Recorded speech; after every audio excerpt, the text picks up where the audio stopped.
بسم اللہ الرحمن الرحیم۔ 11ویں جماعت کے عزیز طلباء و طالبات، جس طرح آپ جانتے ہیں کہ ہم آج حکیم منظور صاحب کی پہلی غزل پڑھتے ہیں۔ اس غزل میں ہم نے پہلے 5 اشعار پڑھے، تو آج ہمیں شعر نمبر 6 اور 7 پڑھنا ہے۔ تو شعر نمبر 6 ہے: زرد پتوں کی صدا سے سخت گھبراتا ہے دل، اب نہ کھوں تشنہ ہواؤں کو زمیں پر بھیجنا۔ اس پوری غزل میں شاعر خدا سے اچھے اور پرسکون دنوں کی دعا کرتے ہیں۔ شاعر اس شعر میں بھی فرماتے ہیں کہ جس طرح خزاں کے موسم میں پتے زرد اور خشک ہوتے ہیں، ہریالی اور شادابی نایاب ہو جاتی ہے۔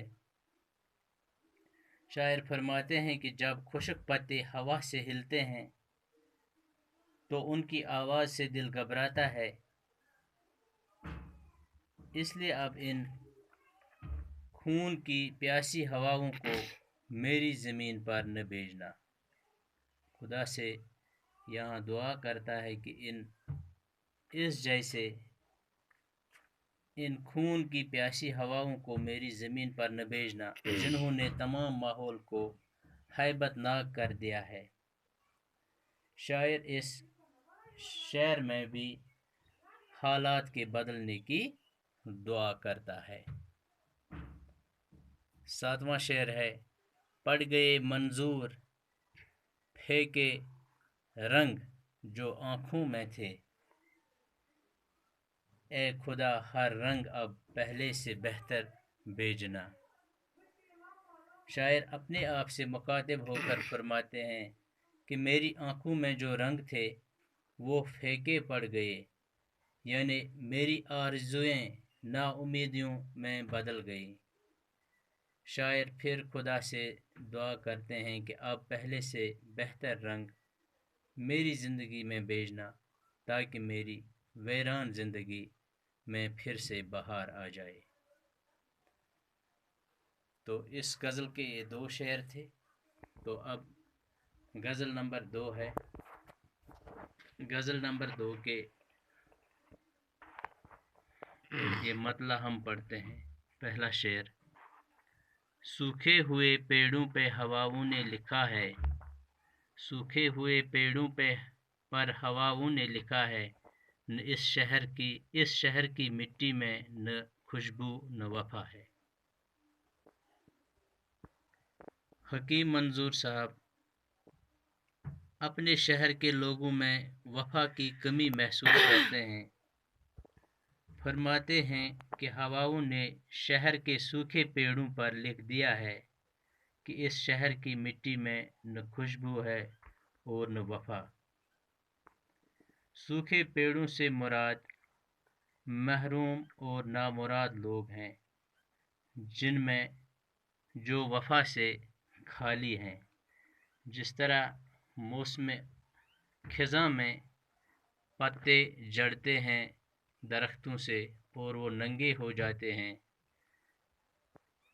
اور ان میں کوئی خوشبو نہیں ہوتی، اسی طرح اس ہمارے شہر میں یعنی اس کشمیر میں لوگوں میں نہ وفا ہے نہ ان میں اخلاق ہے، یعنی اخلاق اور وفا کی کمی محسوس کرتے ہوئے اس شعر میں حکیم منظور صاحب فرماتے ہیں کہ ہواؤں نے شہر کے سوکھے پیڑوں پر لکھ دیا ہے کہ اس شہر کی مٹی میں نہ خوشبو ہے اور نہ وفا ہے۔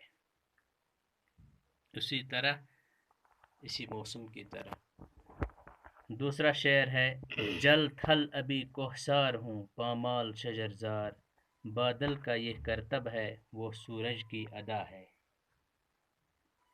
فرماتے ہیں کہ بادل کا یہ کمال ہے کہ پہاڑ فوراً پانی پانی ہو جاتے ہیں، یعنی بادلوں کا کام ہی ہے پانی برسانا، اور آنن پھانن جلدی ہر طرف ہریالی اور پانی ہی پانی ہو جاتے ہیں، اور سورج کی جو ادا ہے اس کی تمازت سے ہریالی اور پھول سوکھ کر برباد ہو جاتے ہیں.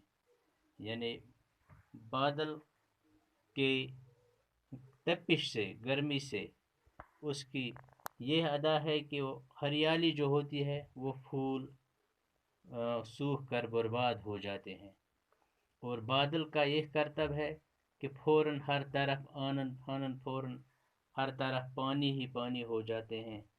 کوہسار تمام تمام ندی نالے ہر طرف آنن فانن پانی ہی پانی ہو جاتے ہیں. بادل کو خیر سے کے استعارے کے طور پر اور سورج کو شر کے استعارے کے طور پر استعمال کیا گیا ہے. تو آج ہم یہی 4 شعر پڑھتے ہیں، کل انشاءاللہ اس سے آگے ہم پڑھیں گے. خدا حافظ.